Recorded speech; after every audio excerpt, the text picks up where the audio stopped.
Maintenant que toutes mes images ont une légende, je vais chercher à les regrouper dans ce qu'on appelle une table des illustrations. La table des illustrations, c'est à peu près la même chose que la table des matières, à la différence qu'au lieu de regrouper les parties et les sous-parties, elle regroupe l'intégralité de mes illustrations. Ici, pour moi, ce sont des images, ça pourrait très bien être des tableaux ou des graphiques auxquels on aurait rajouté une légende. Je vais donc me placer à la fin de mon texte, taper table des illustrations, je vais sauter une ligne, et donc c'est à cet endroit-là qu'apparaîtra ma table des illustrations.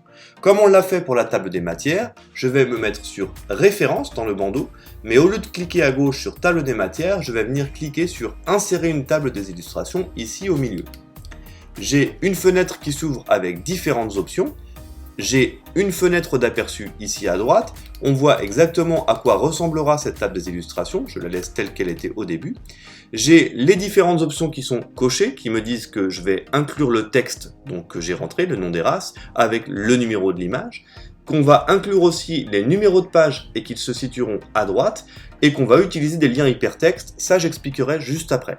On peut modifier différentes options supplémentaires, ou alors changer aussi les caractères de suite, c'est-à-dire les petits points, par des tirets ou des traits continus. Je laisse tel que c'est, et je clique sur OK. Maintenant, ma table des illustrations est apparue ici. On remarque bien que le labrador, le boxer et le caniche, c'est-à-dire mes trois premières images sont bien situées page numéro 1 ici, et que les trois suivantes sont bien situées page numéro 2. Cette table des illustrations, tout comme la table des matières, est évolutive, c'est-à-dire que par exemple, si je fais un saut de page ici et que le Bengale avec son image se retrouve à la page maintenant numéro 3, il faut mettre à jour aussi la table des illustrations. Je fais donc un clic droit sur ma table des illustrations, je clique sur mettre à jour les champs, et je pourrais mettre à jour que les numéros de page, mais généralement je mets à jour toute la table au cas où j'ai modifié par exemple le titre. Je clique sur OK, et j'ai bien maintenant ma page numéro 3, pour l'image 6, le Bengale. On est bien à la bonne page. Dernière petite astuce, lorsque je passe mon pointeur de souris sur cette table des illustrations, il se transforme en une petite main qui m'indique que j'ai un lien hypertexte, c'est-à-dire que chaque ligne est donc cliquable et me permet d'arriver à un endroit de mon texte pour aller chercher l'image en question.